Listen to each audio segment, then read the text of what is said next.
लोकसभा चुनाव 2024 के लिए कांग्रेस और बीजेपी दोनों ने अपने घोषणा पत्र जारी कर दिए हैं। तो अब सवाल ये उठता है कि आखिर युवाओं या महिलाओं या किसानों को किसने क्या देने का वादा किया है। इसलिए आज इस वीडियो में हम दोनों घोषणा पत्रों को आपके आमने सामने रखेंगे और उसके बाद आप अपना फैसला ले सकते हैं कि आखिर किसने अपने घोषणा पत्र में ज्यादा अच्छे वादे किए हैं या फिर कौन सा घोषणा पत्र आपको ज्यादा फायदा पहुंचाएगा। मैं हूं सार्थक नायक और आप देख रहे हैं खबर विभाग। युवाओं के लिए दोनों घोषणा पत्रों में क्या है? बीजेपी पेपर लीक के खिलाफ कानून बनाएंगे, सरकारी वैकेंसीज जल्द भरेंगे, स्टार्टअप और उद्यमिता के लिए अनुकूल वातावरण, रोजगार को बढ़ावा देने के लिए भारत को वर्ल्ड मैन्युफैक्चरिंग हब बनाना है, मुद्रा जैसे क्रेडिट स्कीम्स का विस्तार। कांग्रेस बेरोजगारी से निपटने के लिए युवा न्याय योजना, प्रशिक्षुता का अधिकार अधिनियम यानी right to apprenticeship act, 30 lakh सरकारी पदों को भरना, कोविड-19 के कारण सार्वजनिक परीक्षा देने में असमर्थ आवेदकों के लिए वन टाइम रिलीफ। वहीं महिलाओं के लिए बीजेपी 3 करोड़ ग्रामीण महिलाएं बनेंगी लखपति दीदी, महिलाओं पर केंद्रित स्वास्थ्य सेवाएं, महिला आरक्षण बिल लागू करना। कांग्रेस महालक्ष्मी योजना शुरू करना, प्रत्येक गरीब भारतीय परिवार को 1 लाख प्रति वर्ष प्रदान करना, केंद्र सरकार का 50% आरक्षण 2025 से महिलाओं के लिए नौकरियां, कामकाजी महिला छात्रावासों की संख्या दोगुनी करना। वहीं हेल्थ केयर के मामले में बीजेपी एम्स नेटवर्क को मजबूत करना, PM Ayushman Bharat health infrastructure mission का विस्तार, जन औषधि केंद्र नेटवर्क का विस्तार, ट्रांसजेंडर समुदाय के लिए आयुष्मान कवरेज।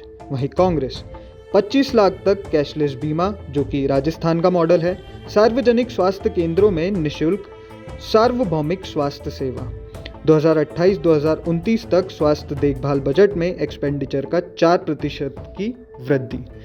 वहीं शिक्षा के मामले में बीजेपी मौजूदा संस्थाओं को अपग्रेड करना, राष्ट्रीय शिक्षा नीति के अनुरूप गतिशील शिक्षण पाठ्यक्रम, उच्च शिक्षा में उद्योग संरेखित पाठ्यक्रम और कौशल विकास। कांग्रेस राइट टू एजुकेशन में संशोधन कर पब्लिक स्कूल में कक्षा 1 से 12वीं तक की शिक्षा अनिवार्य और मुफ्त की जाएगी, राष्ट्रीय शिक्षा नीति का पुनरीक्षण एवं संशोधन, स्कूल और कॉलेज के पाठ्यक्रम में स्टेम विषयों पर जोर।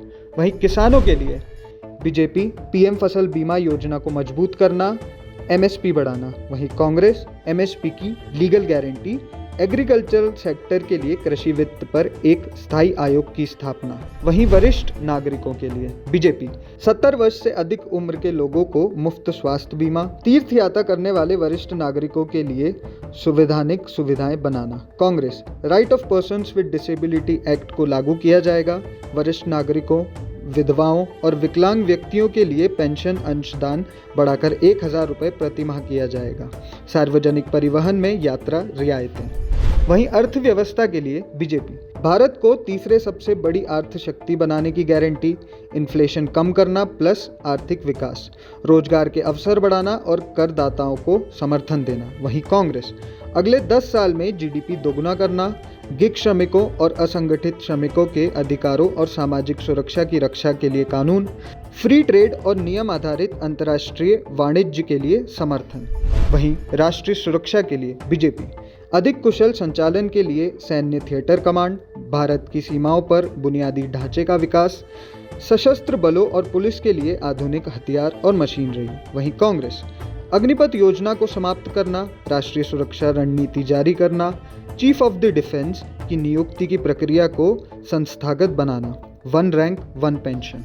वहीं पर्यावरण के लिए बीजेपी राष्ट्रीय स्वस्थ वायु कार्यक्रम के तहत एयर क्वालिटी मेंटेन करना प्लस बनाए रखना, स्वास्थ्य में सुधार, प्रमुख नदियों की साफ सफाई। वहीं कांग्रेस वायु प्रदूषण से निपटने के लिए एनसीएपी को मजबूत करना, पर्यावरण संरक्षण एवं जलवायु परिवर्तन प्राधिकरण की स्थापना। बाकी और बड़े वादे बीजेपी की तरफ से सीएए और यूसीसी यानी यूनिफॉर्म सिविल कोड लागू, मुफ्त बिजली, एक देश एक चुनाव, 30 करोड़ गरीबों को मुफ्त आवास, 80 करोड़ गरीब भारतीयों को अगले 5 साल तक मुफ्त राशन।